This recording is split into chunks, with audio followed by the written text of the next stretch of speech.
الحمد للہ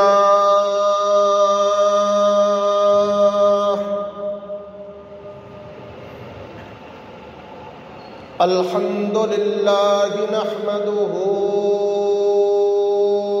ونستعینه ونستغفره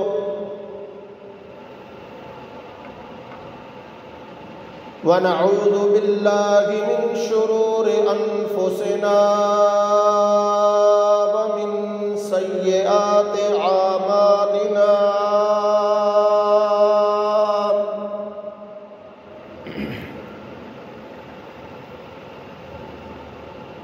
ومن يهده الله فلا مضل له ومن يضلل فلا هادي له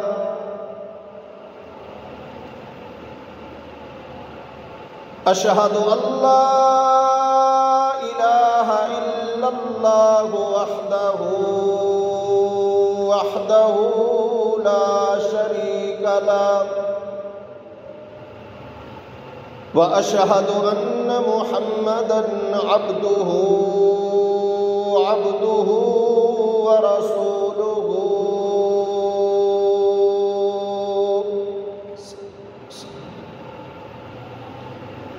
أرسله الله بالهدى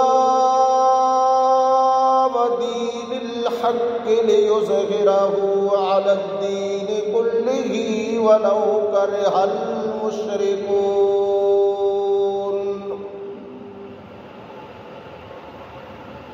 هو الذي أرسل إلى كافة للناس بشيرا ونذيرا وداعيا إلى الله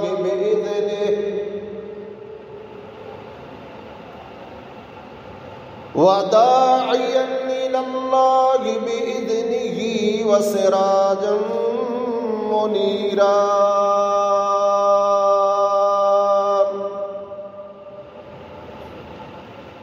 أما بعد فإن خير الحديث كتاب الله وإن خير الهدي هدي محمد صلى الله عليه وعلى آله وسلم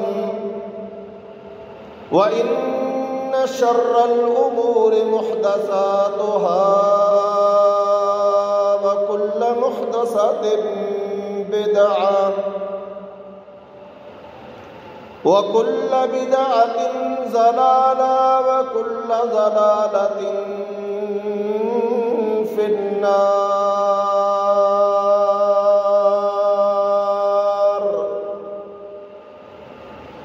أعوذ بالله السميع العليم وبوجهه الكريم من الشيطان الرجيم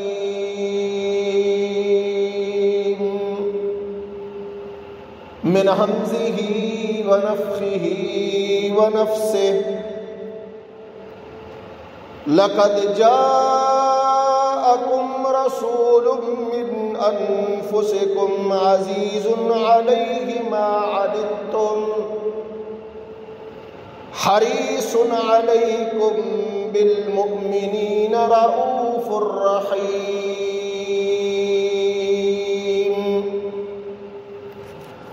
فإن تولوا فقل حسبي الله لا إله إلا هو عليه توكلت وهو رب العرش العظيم.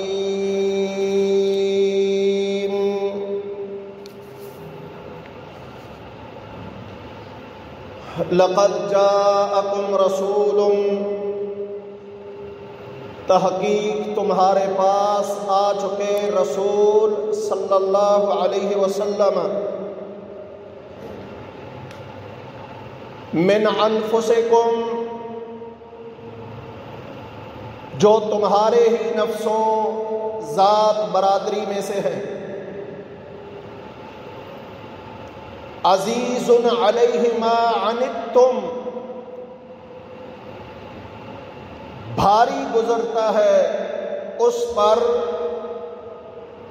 جو تمہیں مشکل پریشانی آتی ہے۔ حریص علیکم، وہ تمہارے لیے بڑی حرص رکھنے والے ہیں۔ بالمؤمنین رؤوف الرحیم، مومنوں کے ساتھ انتہائی نرم اور رحم کرنے والے ہیں۔ فَإِن تَوَلَّوْا،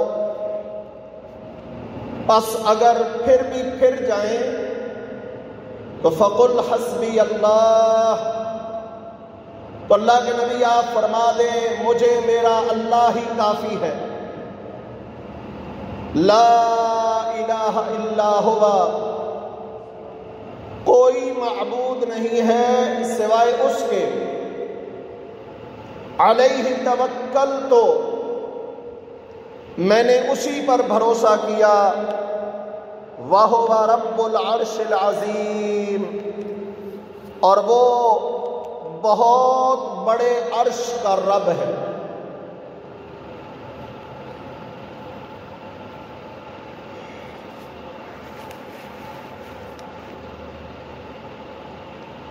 ایک دن رسول کریم صلی اللہ علیہ وسلم نے حضرت ابراہیم علیہ السلام اور حضرت عیسیٰ علیہ السلام کی دعاؤں کا ذکر کیا، تلاوت کی۔ ابراہیم علیہ السلام نے اللہ سے دعا کی تھی فَمَن تَبِعَنِي فَإِنَّهُ مِنِّي وَمَنْ عَصَانِي فَإِنَّكَ غَفُورٌ رَحِيمٌ، اللہ جس نے میری پیروی کی وہ تو مجھ میں سے ہے، میرے ساتھ اس کا تعلق ہے۔ وَمَنْ عَصَانِي فَإِنَّكَ غَفُورٌ رَحِيمٌ، اور جس نے میری نافرمانی کی پھر وہ تیرے حوالے ہے، تو بخشنے والا رحم کرنے والا ہے۔ اور عیسیٰ علیہ السلام نے اپنی قوم کے لیے دعا کی تھی ان تعذبہم فإنہم عبادک، اگر اللہ تو انہیں عذاب دے تو یہ تیرے ہی بندے ہیں۔ وَإِن تَغْفِرْ لَهُمْ فَإِنَّكَ أَنْتَ الْعَزِيزُ الْحَكِيمُ، اور اگر تو انہیں بخش دے تو تو سب پر غالب ہے، حکمتوں والا ہے۔ نبی کریم صلی اللہ علیہ وسلم نے ان دو دعاؤں کی تلاوت کی اور آپ زار و قطار رونے لگے اور ساتھ کہنے لگے امتی امتی رب امتی، اللہ میری امت میری امت۔ تو اللہ سبحانہ و تعالیٰ نے جبرائیل امین کو بھیجا، حالانکہ اللہ سے بہتر کون جانتا ہے، لیکن اللہ نے جبرائیل کو بھیجا جاؤ محمد صلی اللہ علیہ وسلم سے پوچھو کہ کس چیز نے انہیں رولا دیا ہے۔ جبرائیل امین تشریف لائے، اللہ کے نبی سے پوچھا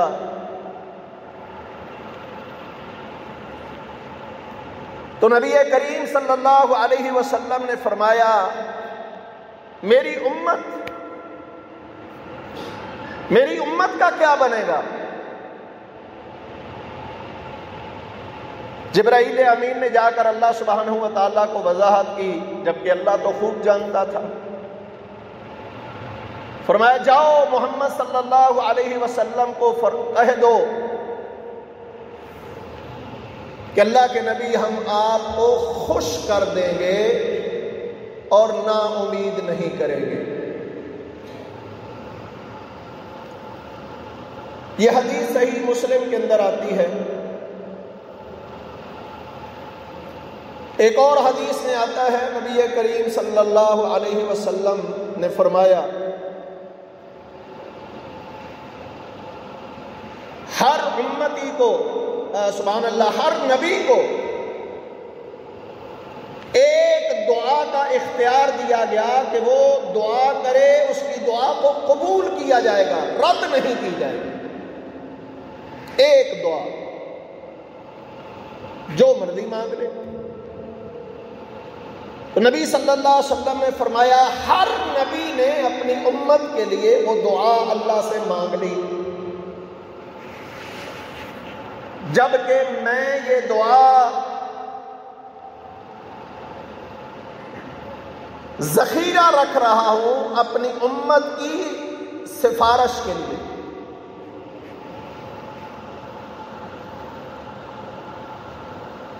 ان دونوں احادیث سے یہ بات نمایاں ثابت ہوتی ہے کہ نبی کریم صلی اللہ علیہ وسلم کو امت سے کس قدر محبت تھی، کس قدر خیال تھا اللہ کے نبی کو اپنی امت کا۔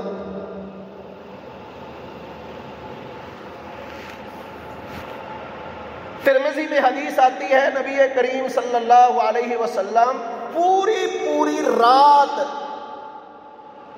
رو رو کر گزار دیتے اور صرف ایک دعا کے ساتھ، رب امتی، اللہ میری امت پہ رحم فرمانا۔ کہ کس قدر آپ کی محبت ہے امت کے ساتھ کہ آپ ساری رات، بھائیو میں اور آپ بھی شامل ہیں اس میں، اللہ کے نبی ہمارے لیے دعائیں کر رہے ہیں کہ اللہ میری امت کو بخش دے، اللہ میری امت کو بخش دے۔ یوں تو اللہ سبحانہ و تعالیٰ نے آپ کو رحمت للعالمین، سارے جہانوں کے لیے، ساری مخلوقات کے لیے رحمت بنا کے بھیجا ہے کہ جانور بھی کسی مشکل میں ہوتے تو اللہ کے نبی کے سامنے شکایت کرتے تھے۔ وہ مشہور واقعہ ہے نا، اللہ کے نبی ایک اونٹنی کے پاس سے یا اونٹ کے پاس سے گزرے، وہ بلبلایا، اللہ کے نبی نے اس کے مالک کو طلب کیا، فرمایا یہ تیرا اونٹ ہے؟ کہا اللہ کے نبی میرا ہے۔ فرمایا یہ شکایت کر رہا ہے، تو کام زیادہ لیتا ہے، کھانا کم دیتا ہے، خوراک نہیں دیتا۔ تو جانور بھی اپنی شکایت نبی کریم صلی اللہ علیہ وسلم کے سامنے کیا کرتے تھے۔ پھر امت کے لیے آپ کی رحمت کا اندازہ اسی بات سے لگائیے کہ آپ صلی اللہ علیہ وسلم نماز پڑھا رہے ہوتے تھے اور دوران نماز اگر بچے کے رونے کی آواز آ جاتی تو آپ نماز مختصر کر دیتے کہ اس کی ماں کے دل کو تکلیف نہ پہنچے۔ اس قدر آپ رحم دل تھے، اپنی امت کے لیے ہمدردی اور خیرخواہی کا جذبہ رکھتے تھے، حتیٰ کہ نبی کریم صلی اللہ علیہ وسلم صرف مومنوں کے لیے نہیں، کافروں کے لیے بھی بڑے غمگین رہتے تھے، یہاں تک کہ اللہ سبحانہ و تعالیٰ کو تسلیاں دینا پڑی، وَلَا تَحْزَنْ عَلَيْهِمْ، اللہ کے نبی آپ ان پر غم نہ کریں۔ آپ غمزدہ ہو جاتے تھے جب کفار آپ کی بات کو، آپ کی دعوت کو قبول نہیں کرتے تو اللہ کے نبی غم زدہ ہو جاتے، اور اللہ فرماتے ہیں لَعَلَّكَ بَاخِعٌ نَفْسَكَ إِن لَّمْ يُؤْمِنُوا بِهَذَا الْحَدِيثِ أَسَفًا، اس بات کے افسوس اور دکھ میں کہ یہ لوگ اس کتاب پر، اس حدیث قرآن کی بات پر ایمان کیوں نہیں لاتے، اس افسوس اور دکھ میں لعلک باخع نفسک، لگتا ایسے ہے جیسے آپ اپنے آپ کو کوئی نقصان پہنچا بیٹھے گے۔ آپ اس قدر غمگین ہو جایا کرتے تھے کہ قرآن مجید کے اندر مختلف انداز سے اللہ سبحانہ و تعالیٰ کو تسلی دینا پڑی، صبر حوصلے سے کام لینے کا حکم دیا گیا۔ فاصبر علی ما یقولون، اللہ کے نبی جو کچھ یہ باتیں کر رہے ہیں اس پر آپ غم زدہ نہ ہو، بلکہ صبر کیا کریں، برداشت کیا کریں۔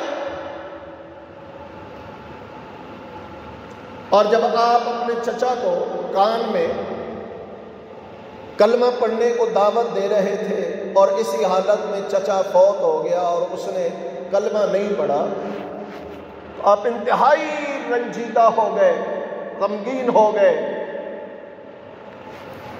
تو اللہ کو پھر ٹوک ٹوک کہنا پڑا، انک لا تہدی من احببت ولکن اللہ یہدی من یشاء۔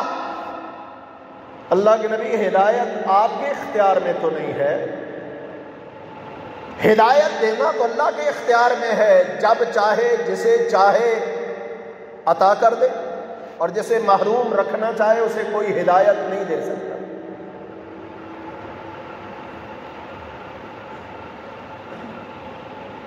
اس قدر اللہ کے نبی نرم، سب کے لیے، منافقین کے لیے اللہ کے نبی کتنے نرم تھے۔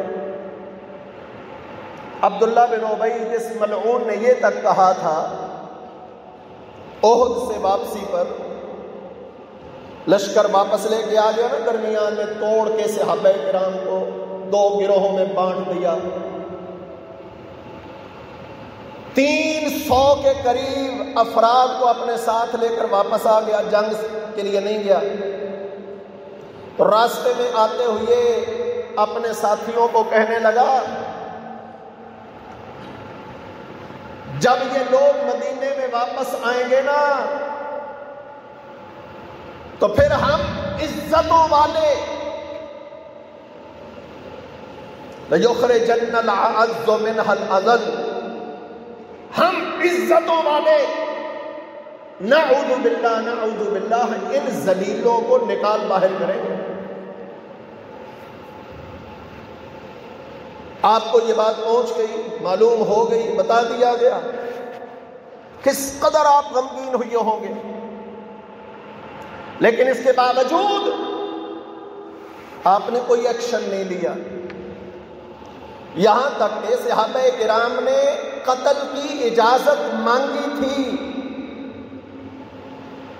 اور عبداللہ بن ابی کا بیٹا جو حقیقی مسلمان تھا، مومن تھا، وہ آگے اللہ کے نبی مجھے علم ہے میرے باپ کی اتنی بڑی گستاخی کے بعد آپ اسے معاف نہیں کریں گے،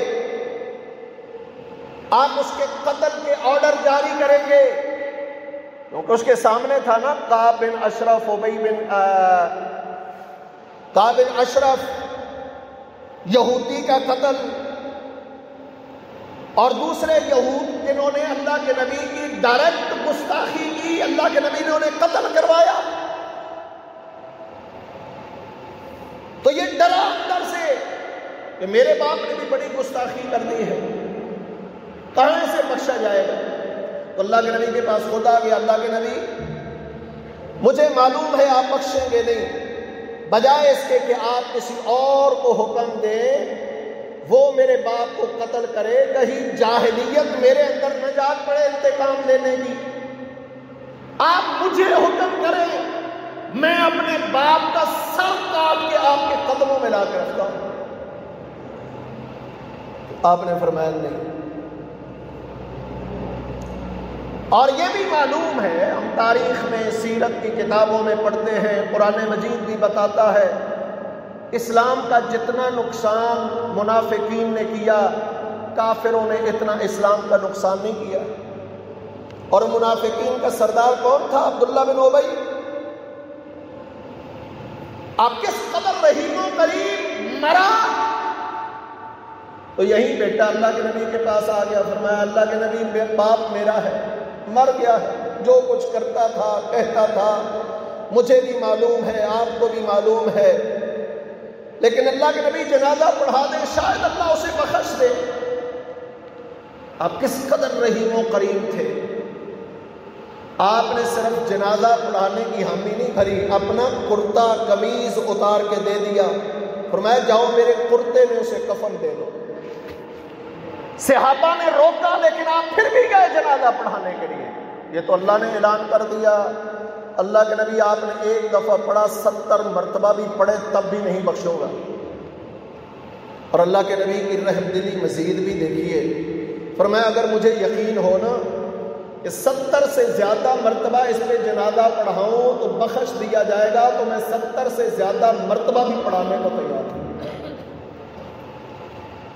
لیکن مجھے علم ہے کہ اللہ سبحانہ و تعالیٰ اسے بخشے گا نہیں۔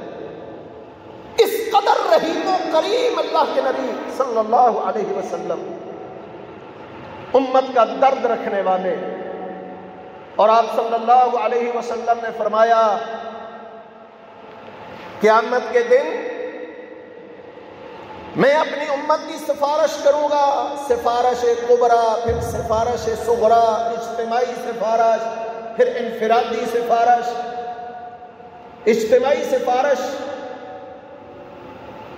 سارے لوگ آدم علیہ السلام کے پاس جائیں گے، وہ سفارش کرنے سے انکار کر دیں گے۔ نوح علیہ السلام کے پاس آئیں گے، انکار کر دیں گے۔ ابراہیم علیہ السلام کے پاس آئیں گے، نہیں مانیں گے۔ موسیٰ علیہ السلام کے پاس آئیں گے، نہیں مانیں گے۔ عیسیٰ علیہ السلام کے پاس آئیں گے، نہیں سفارش کریں گے۔ رسول اللہ صلی اللہ علیہ وسلم کے پاس لوگ آئیں گے، اللہ کے نبی سفارش کر دو۔ حساب کتاب شروع تو ہو جائے نا، شروع ہی نہیں ہو رہا تو ختم کب ہوگا؟ شروع ہوگا تو اختتام ہوگا، اختتام ہوگا تو اس مصیبت سے جان چھوٹے گی۔ اللہ کے نبی فرماتے ہیں میں اللہ کے سامنے جا کر سر مسجود ہو جاؤں گا، سجدے میں گر جاؤں گا، اللہ کی وہ تعریفیں، وہ توصیفیں کروں گا جو آج مجھے یاد نہیں، اللہ ہی اس وقت میرے ذہن میں ڈالے گا، میں اللہ کی تعریفیں کروں گا۔ کب تک سجدہ کروں گا مجھے معلوم نہیں ہے، لمبا سجدہ ہوگا، یہاں تک کہ اللہ سبحانہ و تعالیٰ کو مجھ پہ ترس آئے گا اور اللہ فرمائے گا محمد ارفع رأسک، محمد صلی اللہ علیہ وسلم اپنا سر اٹھاؤ، سل توتا، مانگیے آپ کو دیا جائے گا، سفارش کیجئے قبول کی جائے گی۔ تو اللہ کے نبی فرماتے ہیں میں سفارش کروں گا۔ کیا سفارش؟ اللہ ان کا حساب تو شروع کر۔ یہ ہے سفارش کبریٰ، بڑی سفارش جو ساری انسانیت کے لیے ہوگی، اور سفارش صغریٰ صرف آپ اپنی امت کے لیے کریں گے۔ فرماتے ہیں اللہ کے نبی صلی اللہ علیہ وسلم میں اللہ کے سامنے سجدے میں گر جاؤں گا، اللہ کی توصیف تعریف کروں گا جو مجھے اب یاد نہیں ہے۔ پھر اللہ کو ترس آئے گا، لمبا سجدہ کرنے کے بعد اللہ فرمائیں گے محمد اٹھو، مانگو دیا جائے گا، سفارش کرو قبول کی جائے گی۔ تو میں اٹھ کے سفارش کروں گا اللہ میری امت، اور یہ سفارش کس کے لیے ہے بھائیو؟ نیکوکاروں کے لیے نہیں، یہ سفارش نیکوکاروں کے لیے نہیں ہے، وہ تو اپنی نیکیوں پر پہلے ہی جنت میں جا چکے ہیں۔ شیطان مجھے اور آپ کو کیا دھوکہ دیتا ہے، اور جی میں گنہگار پڑا ہوں، ارے تجھ پر اللہ کے نبی رحیم و کریم کس قدر، نبی سفارش کریں گے ہی تو تیرے لیے، اللہ میری امت کے گنہگاروں کو بخش دے، جو اپنے گناہوں کی سزا پانے جہنم میں جا چکے ہیں انہیں بخش دے، نکال دے۔ تو اللہ اجازت دے گا جا اتنوں کو نکال لے، میں نکال لوں گا، پھر اللہ کے سامنے آ کے سجدے میں گر جاؤں گا، لمبا سجدہ کروں گا، اللہ فرمائیں گے اٹھاؤ محمد سر صلی اللہ علیہ وسلم، سل توتا وشفا تشفا، مانگیے دیا جائے گا، سفارش کیجیے قبول کی جائے گی۔ میں سفارش کروں گا اللہ میری امت کے گناہگار جہنم میں جا چکے ہیں، بخش دے۔ اللہ پھر فرمائیں گے جا فلاں فلاں کو، اتنوں کو جہنم سے نکال لے۔ تو میں ایک بہت بڑا حصہ جہنم سے اور نکال کے لاؤں گا، پھر آ کر اللہ کے سامنے سجدے میں گر جاؤں گا۔ فرمایا جب تک کسی شخص نے ایک دفعہ بھی لا الہ الا اللہ بقلبہ سچے دل کے ساتھ، اخلاص کے ساتھ پڑھا تھا نا، ایک دفعہ بھی، جب تک اسے بھی جہنم سے نہیں نکال لوں گا نا، تب تک سکون سے نہیں بیٹھوں گا۔ اللہ کے نبی کی سفارش پر اللہ نکال لے گا، اور پھر اللہ کے نبی فرماتے اللہ سبحانہ و تعالیٰ اپنے اختیار پر اپنی مٹھی بھر کے، اور اللہ کی مٹھی کا کیا اندازہ ہو سکتا ہے۔ حسا عموماً دو مٹھیوں کو کہتے ہیں، دو ہاتھوں کو ملایا جانا، جسے ہم اپنی زبان پنجابی میں بک کہتے ہیں، بک بھر کے دے دے۔ اللہ بک بھر کے جہنم سے نکالے گا، اور اللہ کے بک کا کیا اندازہ ہے۔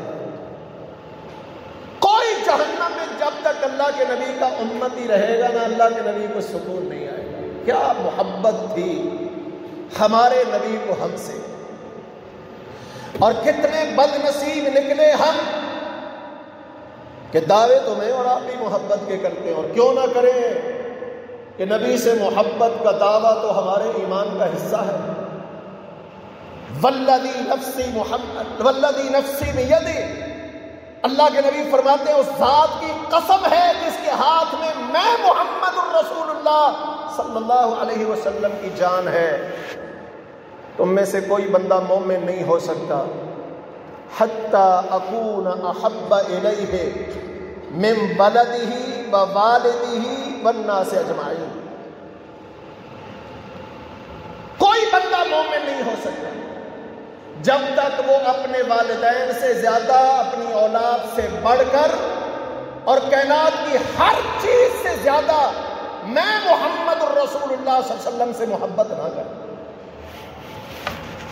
یہ دعویٰ بڑا آسان ہے بھائیوں، ہم سب کرتے ہیں، میرے سمیت سب کرتے ہیں، مجھے اللہ کے نبی سے محبت بڑی ہے، لیکن اس محبت کی کامیابی کہاں ہے؟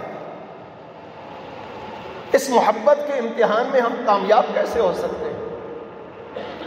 پتہ کیسے چل سکتا ہے کہ واقعہ مجھے اللہ کے نبی سے محبت ہے؟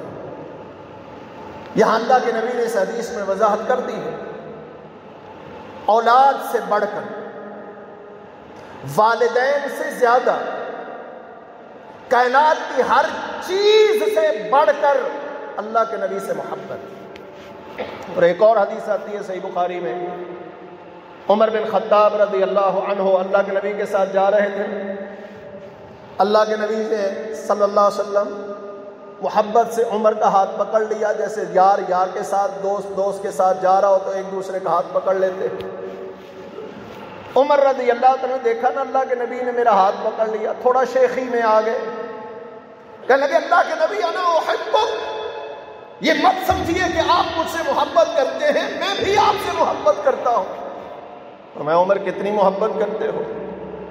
کہ اللہ کے نبی اپنے والدین سے بڑھ کر آپ سے محبت کرتا ہوں، اپنی اولاد سے بڑھ کر آپ سے محبت کرتا ہوں، کائنات کی ہر چیز سے بڑھ کر آپ سے محبت کرتا ہوں، الا نفسی، لیکن اللہ کے نبی مجھے میری جان بڑی عزیز ہے، اس سے بڑھ کر، اپنے آپ سے بڑھ کے نہیں کرتا۔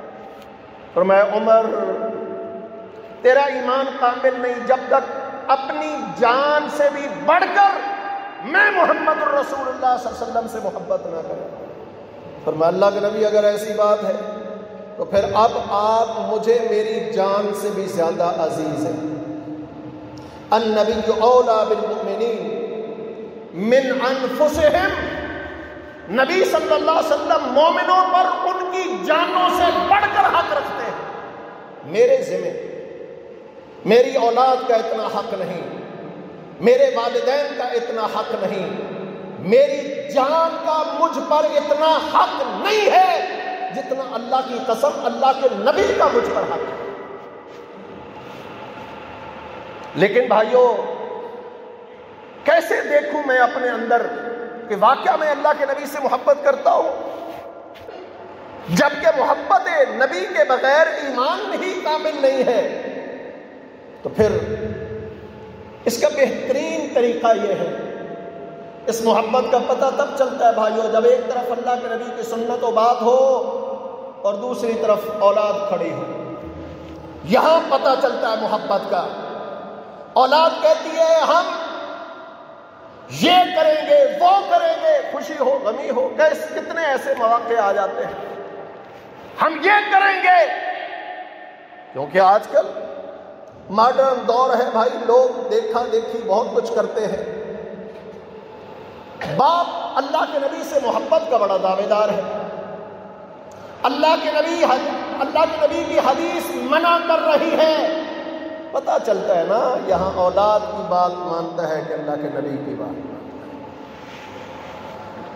بے بس ہو کے اجازت دے دیتا ہے، چپ ہو جاتا ہے یا ڈٹ کے کھڑا ہو جاتا ہے کہ اگر اللہ کے نبی کی مخالفت کرو گے تو میری لاش سے گزر کے جانا پڑے گا۔ کتنے مقامات ایسے ہیں یہ دعویٰ کر دیتے ہیں نا، کاش یہ دعویٰ میرے اندر اللہ کے نبی کی محبت کی بنیاد پر بھی ہوتا۔ اللہ کے نبی کی بات آ گئی، والدین سامنے کھڑے ہیں، نہیں کرنے دیں گے۔ پرانے دور کے ہے نا، پرانا ذہن ہے، رسومات جہالتیں ذہن میں بیٹھی ہے۔ اب بیٹے نے حدیث پڑھ لی، اللہ کے نبی نے اس کام سے منع کیا ہے، اللہ کے نبی نے اس حدیث اس سنت کو اپنانے کا حکم دیا ہے، حدیث پڑھ لی، عمل کرنا چاہتا ہے۔ ماں باپ کہتے ہیں ہماری تو خاندان میں ناک کٹ جائے گی، برادری کیا کہے گی، لوگ کیا کہیں گے کہ یہ نیا دین کہاں سے لے آیا۔ حدیث پڑھی ہے، والدین رکاوٹ بن گئے، نہیں کرنے دیں گے، اپنا ناک نہیں کٹنے دیں گے۔ پتہ چلتا ہے یہاں پر ماں باپ کو رکھتا ہے، یہ اللہ کے نبی کی حدیث اور سنت کو رکھتا ہے۔ اس محبت کا بھائیوں، ویسے بھی آپ نے دیکھا ہوگا محبت امتحانوں سے کامیاب ہوتی ہے، امتحان کے بغیر کامیاب ہو جائے ممکن نہیں ہے۔ اور پھر یہ بھی بات ذہن میں رکھیے کہ محبت یک طرفہ ہو تو کوئی فائدہ نہیں، بیکار ہے۔ اللہ کے نبی تو ہم سے محبت کرتے تھے، اس کے دلائل میں کچھ عرض کر چکا ہوں، اور بہت سارے دلائل ہیں بے حساب جو اللہ کے نبی صلی اللہ علیہ وسلم کی محبت ثابت کرتے ہیں کہ اللہ کے نبی امت کے ہر فرد سے کس طرح محبت کرتے تھے۔ لیکن اگر بھائی اللہ کے نبی کو محبت تھی، مجھے اللہ کے نبی سے محبت نہ ہو، جو معیار ہے اس پر پورا نہ اتروں محبت کا، تو پھر کیا فائدہ اللہ کے نبی کی محبت کا؟ کیا خیال ہے؟ اور دوسری طرف بھی ہو سکتا ہے میں تو دعویٰ کرتا ہوں اللہ کے نبی سے محبت کا، اور ہم سب کرتے ہیں، اور بعض تو بہت بڑے بڑے کر جاتے ہیں، لیکن اگر میری غلطیوں کی وجہ سے، میری نافرمانیوں اور بغاوتوں کی وجہ سے، میری بدعتوں اور خرافات کی وجہ سے میرے نبی نے کل قیامت کے دن محبت دینے سے انکار کر دیا، تو میری محبت کس کھاتے میں جائے گی؟ ہوں گے ایسے بھی بد نصیب۔ اللہ کے نبی فرماتے ہیں میں حوض کوثر پہ کھڑا اپنی امتیوں کو جام کوثر پلا رہا ہوں گا، جام کوثر، اور فرمایا جس نے ایک گھونٹ پی لیا نا، قیامت کے 50,000 سال شدید ترین دن میں دوبارہ پیاس نہیں لگے گی دوبارہ۔ اللہ ہم سب کو نصیب کرے۔ فرمایا میں پلا رہا ہوں گا اپنی امت کو، دور سے دیکھوں گا ایک بہت بڑی جماعت، بہت بڑا لشکر گروہ آ رہا ہوگا، میں بڑا خوش ہوں گا، امتی امتی، میری امت آ رہی ہے، میری امت آ رہی ہے۔ صحابہ نے یہاں سوال پوچھا، اللہ کے نبی کا کیف تعرف امتک، آپ اپنی امت کو پہچانیں گے کیسے؟ آدم علیہ السلام سے لے کر قیامت تک آنے والے لوگ ہوں گے 1,24,000 کم و بیش نبیوں اور رسولوں کی امتیں ہوں گی. آپ کیسے پہچانیں گے کہ یہ آپ کی امت ہے؟ فرمایا ہم قر محجلین من اثر الوضو، میری امت کے اعضائے وضو، جہاں تک وضو کا پانی جاتا ہے نا وہ اعضاء چمکتے ہوں گے. جیسے ایک حدیث میں آتا ہے وہاں تک مومن کو نور دیا جائے گا جہاں تک اس کے وضو کا پانی جاتا ہے. ایک اور حدیث میں آتا ہے اللہ کے نبی صلی اللہ علیہ وسلم نے فرمایا وہاں تک مومن کو زیور، جنت کا زیور پہنا دیا جائے گا جہاں تک اس کے وضو کا پانی جاتا ہے. فرمایا یہ میری امت کی پہچان ہو، میں پہچان لوں گا یہ میری امت ہے. اب یہاں پر تھوڑا سا سوچئے، جو بندہ نماز پڑھتا ہی نہیں، نماز کے لیے وضو کرتا ہی نہیں، وہ 1000 نہیں، لاکھوں نہیں، کروڑوں دعوے بھی کرتا رہے، اللہ کے نبی کی امت میں پہچان میں ہی نہیں آئے گا تو سفارش کیسے ہوگی؟ بخشا کیسے جائے گا؟ بے نماز بخشا کیسے جائے گا؟ اس لیے اللہ سبحانہ و تعالیٰ نے جہنمیوں کے جہنم میں جانے کا سب سے پہلا سبب بیان کیا، کیا؟ لم نک من المصلین، ہم نماز نہیں پڑھتے تھے اس لیے جہنم کی اس گہرائی میں گر گئے. تو خیر اللہ کے نبی صلی اللہ علیہ وسلم فرماتے ہیں میں خوش ہو رہا ہوں گا، میری امت آ رہی ہے، چہرے چمک رہے ہیں، ہاتھ کونیوں تک، بازو چمک رہے ہیں، پاؤں ٹخنوں سے اوپر تک چمک رہے ہیں. لیکن جب قریب آئیں گے تو انہیں روک دیا جائے گا. میں کہوں گا میری امت ہے، آنے دو. کہا جائے گا انک لا تدری ما احدثوا بعدک، اللہ کے نبی آپ کو معلوم نہیں ہے آپ کے آنے کے بعد انہوں نے کیا کیا ایجاد کر لیا تھا. وضو تو کرتے تھے، نمازیں تو پڑھتے تھے، پر طریقے اپنے تھے. طریقے ما احدثوا بعدک، کیا ایجاد کر لیا تھا، کیا نئے نئے بدعت خرافات نکال لی تھی. انک لا تدری، آپ کو معلوم نہیں ہے. اللہ کے نبی فرماتے ہیں میں کہوں گا سحقاً سحقاً، دفع کرو ان کو، میری نظروں کے سامنے سے ہٹا دو ان کو. من غیر بعد دینی، جس نے میرے بعد میرے دین کو بدل ڈالا تھا، اپنیاں مرضیاں کی، اپنے برادری قبیلے علاقے کے رسم و رواجوں کو مانا، اپنے مولوی پیر بزرگ کی باتوں پر تو چلے، باپ دادا کے دین کو تو اپنایا، میرے راستے کو چھوڑ دیا، میرے طریقے کو نہیں اپنایا. سوکھن انہیں پیچھے ہٹا دو، میری نظروں سے اوجھل کر دو. میں محمد صلی اللہ علیہ وسلم انہیں دیکھنا بھی پسند نہیں کرتا.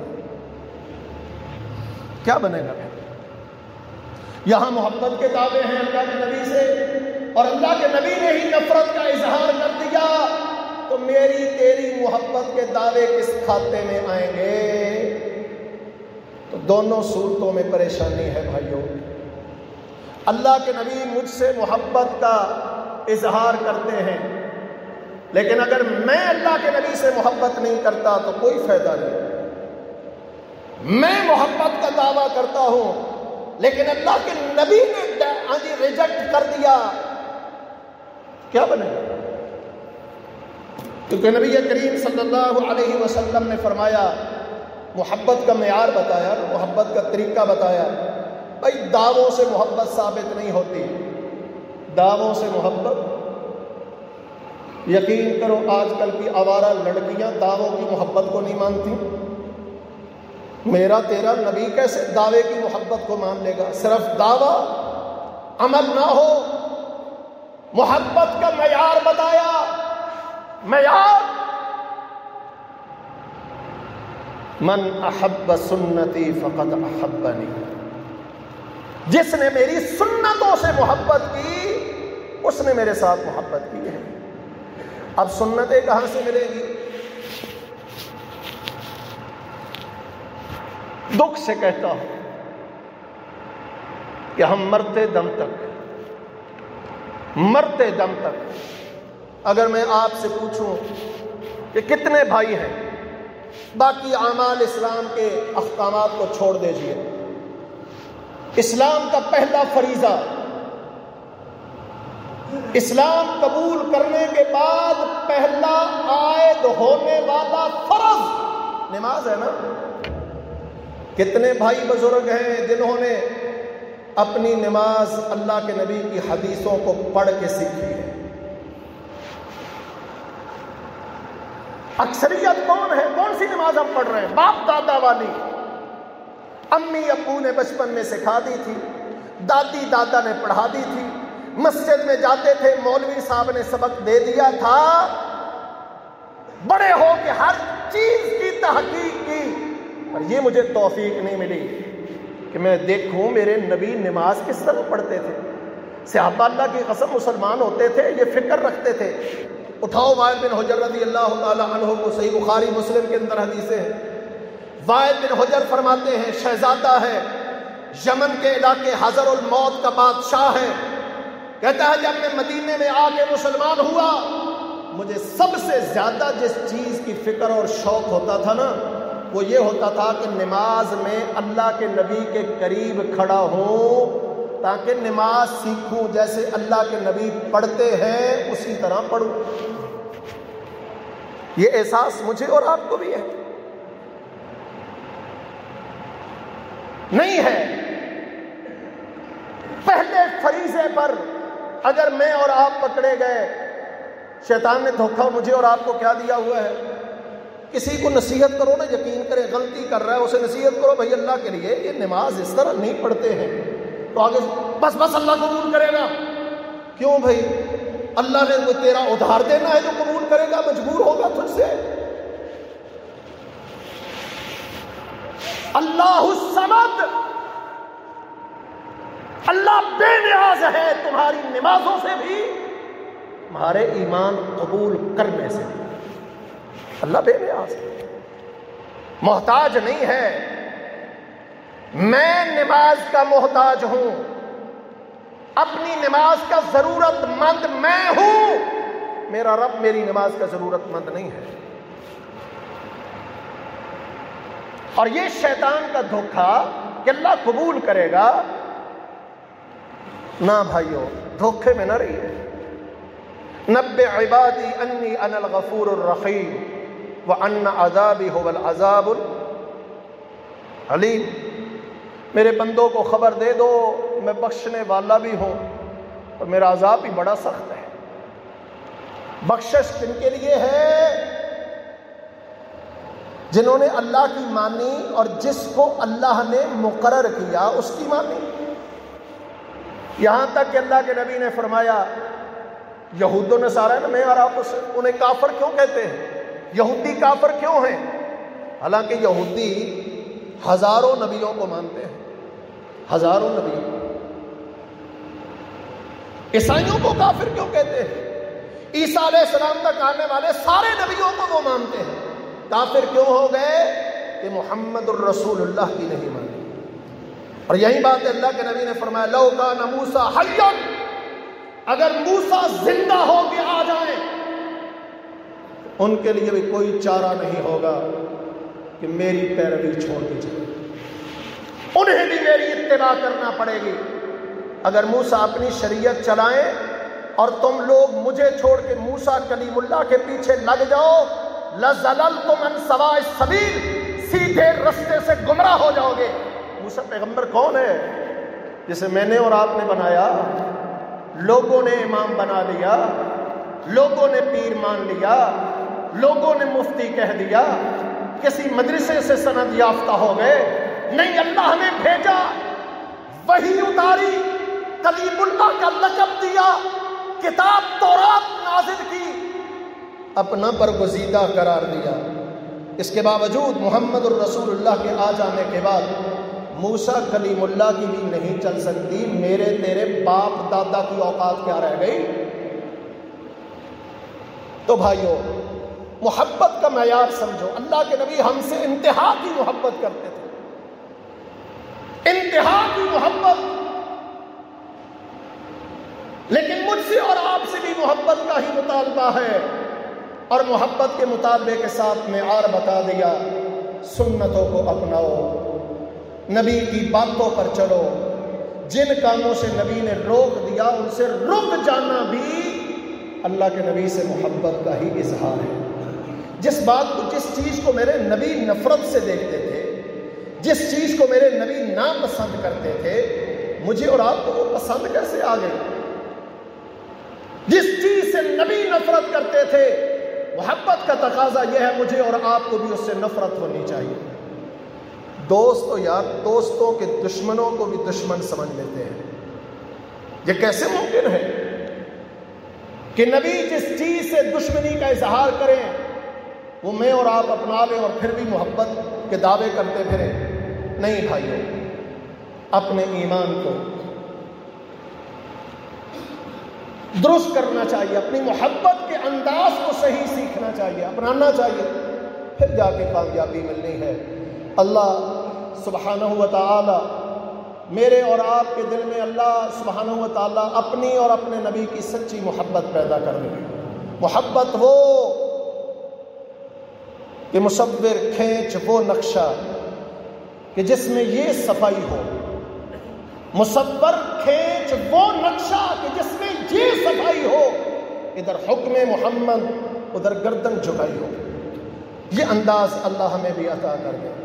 وما آتاکم الرسول فخذوہ وما نہاکم عنہ فانتہوا، جو نبی تمہیں دے اسے پکڑ لو، جس سے روکیں اس سے رک جاؤ۔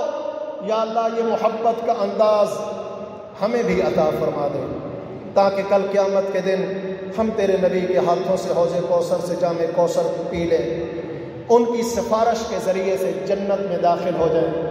جنت میں اے اللہ، دنیا میں تو ہم تیرے نبی کے دیدار سے محروم رہے، جنت میں ہی عطا کر دے، اپنے نبی کی رفاقت ملاقات عطا کر دے، جس سے محبت ہوتی ہے اس سے ملاقات کا شوق ہوتا ہے۔ اللہ ہمارے دلوں میں بھی وہ شوق محبت پیدا کر دے تاکہ ہم اللہ کے نبی کا دیدار کر سکیں، پھر اللہ تیرا دیدار کر سکے جو ساری نعمتوں سے بڑھ کے ہے۔ اللہ ہم سب کو توفیق بخشے، یہ نعمتیں عطا فرما دے۔ اقول قولی ھذا واستغفر اللہ لی ولکم ولسائر المؤمنین والمؤمنات۔